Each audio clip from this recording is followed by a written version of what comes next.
¿Cómo está, Julio? Gracias por estar con nosotros. Muy buenas noches, Enrique. Gracias por la invitación.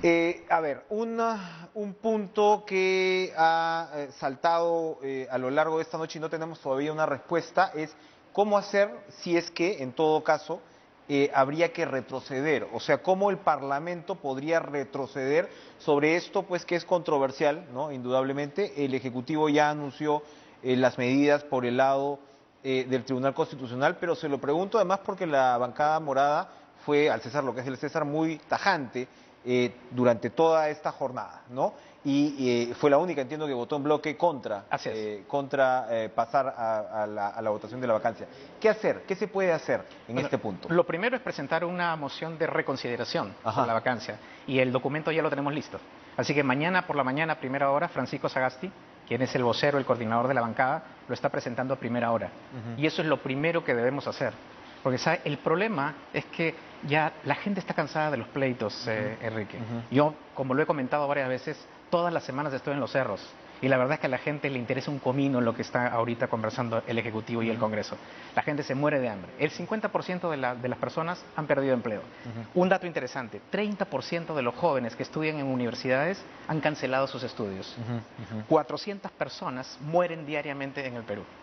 Y sin embargo, tenemos a un Congreso y un Ejecutivo que lo que hacen es realmente pensar en sus intereses particulares. Otro planeta, parece. No, viven en una burbuja, realmente viven en una burbuja, y la gente ya perdió la esperanza en políticos muy egoístas. Acá, el señor Urresti, el señor Acuña, el señor Luna y el señor Merino han actuado de una forma muy irresponsable, además promoviendo actos de sedición y además comportándose también de una forma...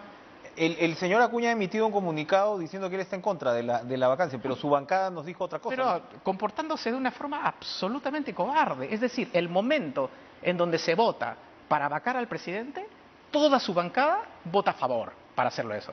Pero cuando pasan los días y siente que la cosa se le cae y que no le resulta, entonces ahora sí sacan comunicados diciendo no, yo no quise decir eso, no, yo estoy en contra de esto. Eso es un comportamiento no correcto. Y esos señores deberían de pedir disculpas al país, porque son los responsables. La irresponsabilidad de estos señores es lo que nos ha llevado a esta situación. Porque estamos viendo a líderes de partidos políticos que parece que están, no solamente él, sino incluso Acción Popular. O sea, uno ve como cierta incongruencia entre las opiniones de los líderes y los votos de las bancadas. Y la incongruencia entre lo que hacen y lo de la gente. O sea, a estos señores no les importa caminar sobre miles de fallecidos. En el Perú han muerto 65.000 personas. Si lo calculamos en los meses, estamos hablando de miles de personas por mes, al día 400 peruanos. Y sin embargo, lo que están haciendo ahora no tiene pues ningún nombre. Lo que vamos a hacer nosotros en la bancada es no vamos a tolerar que haya ningún proceso de desestabilización de nuestro país. Y vamos a votar siempre en bloque, apoyando el imperio de la ley, apoyando el orden y con responsabilidad. ¿Cuál sería el procedimiento de la reconsideración? Porque probablemente esto zanjaría de buena manera la situación en la que estamos inmersos. Bueno, si hablamos hace 4 días atrás y hablamos de la reconsideración, cualquiera podría pensar que no pasa, porque la mayoría seguiría en esto. Pero ahora que ya se les está hundiendo el barco, lo más probable es que mañana digan, oye, sí, ¿no? Vamos a tomar la iniciativa del Partido Morado. Esperamos que sea así. Esperamos que reflexionen y que sea así, porque estamos realmente perdiendo el tiempo y necesitamos avanzar. Está ocurriendo también, o está en marcha todavía, y usted nos ha acompañado en parte de este noticiero, ha podido escuchar, por ejemplo, a Marco Arana, que ha señalado que, sin embargo, su bancada, la del Frente Amplio, sí va a votar por la censura de la titular del Ministerio de Economía y Finanzas. ¿Cuál es la posición del Bueno, no nos parece. No nos parece. La ministra de Economía tiene varias cosas que responder. Y nosotros, yo personalmente he sido muy crítico diciéndole de las cosas que se tienen que hacer. Pero sacar a una ministra de Economía en este momento, donde se está elaborando y aprobando el presupuesto de la República para el 2021, que es justamente el año crítico donde tenemos que enfrentar la pandemia, es una irresponsabilidad. Enrique, yo que he estado en el Estado, cuando un ministro cambia, te demoras entre 2 semanas o 3 semanas para que el nuevo ministro se instale. En ese tiempo ya se murieron miles de peruanos, no solo de la pandemia, sino también de hambre. Entonces, tratar de censurar a una ministra, por más espacios de mejora que tuviera, y poner de lado todo el costo humano que estamos teniendo, es una barbaridad, es una falta de responsabilidad. Igual censurar al señor Merino. Ya, el señor Merino ha cometido este grave error Y nosotros tenemos muchas cosas que decir sobre él. Acabo de decir que es un irresponsable, acabo de decir que está promoviendo actos de sedición, acabo de decir que ha actuado de una forma incorrecta. Pero censurarlo ahora, ¿para qué? Lo lógico es que el señor Merino siga al frente de la mesa directiva del Congreso. Porque además hay otra, no solo para no perder el tiempo, porque el Perú necesita seguir avanzando, sino si sale el señor Merino y ¿quién entra? El señor Valdés, APP, Alianza para el Progreso, o sea, de Guatemala a Guatepeor. No, los peruanos tenemos que pensar de una forma práctica y pensando siempre en la gente. La gente no puede esperar. Como repito, yo a veces siento que los políticos viven en una burbuja y no se dan cuenta que el 70% de la población lo está pasando realmente mal.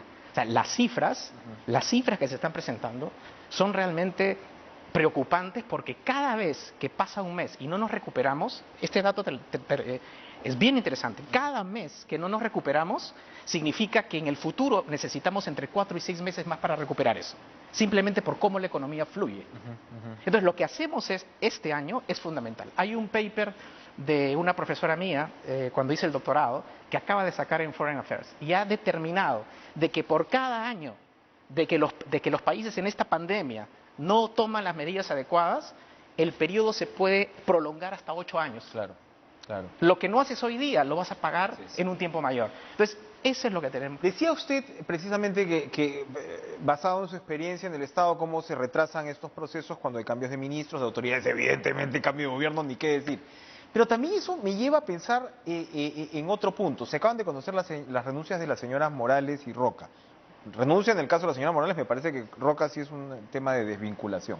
De todos modos, a pesar de lo absurdo que tienen, los ribetes absurdos que tiene este caso y la necesidad de investigar y demás, hay mucha precariedad también, ¿no?, en el círculo, digamos, más cercano al presidente. O sea, eso también refleja un poquito lo desarmado, lo desestructurada que está nuestra sociedad, nuestra clase política. Bueno, las renuncias, eso se venía a venir. Y a lo que dices del manejo de crisis, absolutamente, pero esto no es una novedad, Enrique. Nosotros vemos un pésimo manejo de crisis en el Ejecutivo desde hace tiempo y la respuesta es muy simple. Un presidente que con toda buena intención, pero no tiene partido político, no hay organización, no tiene operadores, le cuesta traer a técnicos para poder gobernar efectivamente. Cuando no hay aparato mínimo, entonces el manejo de crisis se hace muy complicado. Y eso, en estos casos muy puntuales de tipo de denuncias. Pero tú te imaginas, en el momento de ejecutar política pública, solo un ejemplo. Una cosa es que el Perú sea uno de los 5 países que más plata le ha metido para luchar contra la pandemia, pero sin embargo los resultados han sido los peores del mundo. ¿Por qué? Simplemente porque una cosa es la buena idea y la plata, y otra cosa muy diferente es cómo la gestionas y la ejecutas. Tú puedes decir hoy día, le voy a dar bonos a 8 millones de personas, pero si no tienes el sistema de distribución para dárselo, nadie lo recibe. Entonces, esa es la gran diferencia entre tener a una persona que gobierna y tener un partido que gobierna. Gracias, Julio Guzmán, por acompañarnos esta noche. Ojalá en los próximos días podamos hablar del destino ya político del Partido Morado, que por supuesto entra también en una coyuntura importante, ¿no? Nos quedamos con varios temas, pero espero que, de todas maneras, que me vuelva a invitar. Lo estaremos esperando en cara a cara. Gracias Gracias por estar con nosotros, gracias por estar en nuestros estudios.